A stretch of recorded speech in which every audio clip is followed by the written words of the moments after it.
కాదు ఉండు అడుగుతున్నా రెండు మరీ మరీ తీసుకొచ్చి చదువు దేంట్లో చేస్తాం ఇక్కడ పనులు కావాలమ్మా. పని కావాలి 5 మొగులు 5 ఆడు ఎంతమంది పర్లేదు. ఇప్పుడు ఎక్కడైనా పనే కదా, ఎక్కడైనా పని. అయితే పని ఏంటనుకున్నారు? ఇప్పుడు మన శవాలు ఉంటాయి కదా, చచ్చిపోతే ఆ శవాల మీద డబ్బులు వేస్తారు.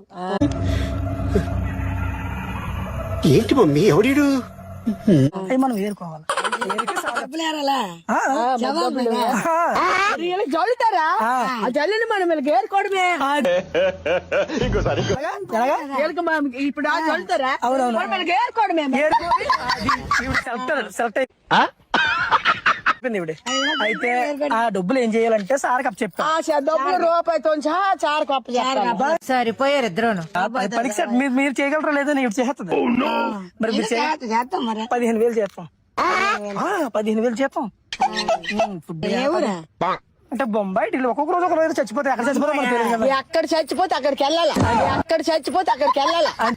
ఎక్కడ చచ్చిపోతే అక్కడికి వెళ్ళిపోయి ఇలా సైడ్ వచ్చాను కోరత్తుంది. నిజాయితీగా చెప్పాను సార్కి. కానీ ఒకటే, మీరు 4 ఊర్లకి ఎంప్లాయ్, నువ్వు 5 ఊర్లకి ఎంప్లాయ్. నువ్వు బాగా చెప్తున్నావు కాబట్టి నువ్వు 5 ఊర్లకి ఎంప్లాయ్. శాలరీ 16,000, నీకు 4 ఊర్లకి ఎంప్లాయ్, నీ శాలరీ 12,000. నువ్వు బాగా నీ కలెక్షన్ బట్టి చేస్తారా? చేద్దాం. మరి ఇప్పుడు మీ పేర్లు ఇచ్చి అడ్రస్ ఇచ్చేసారు అనుకో, నేను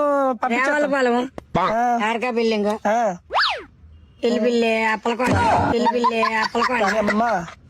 నమ్మి మేము ఇద్దరిని నమ్మిట్టుకుంటున్నాను. నేను మోసం చేయకూడదు. డబ్బులు మీకు ఇష్టమే, మీకు పని చేయడం ఇష్టం కదా.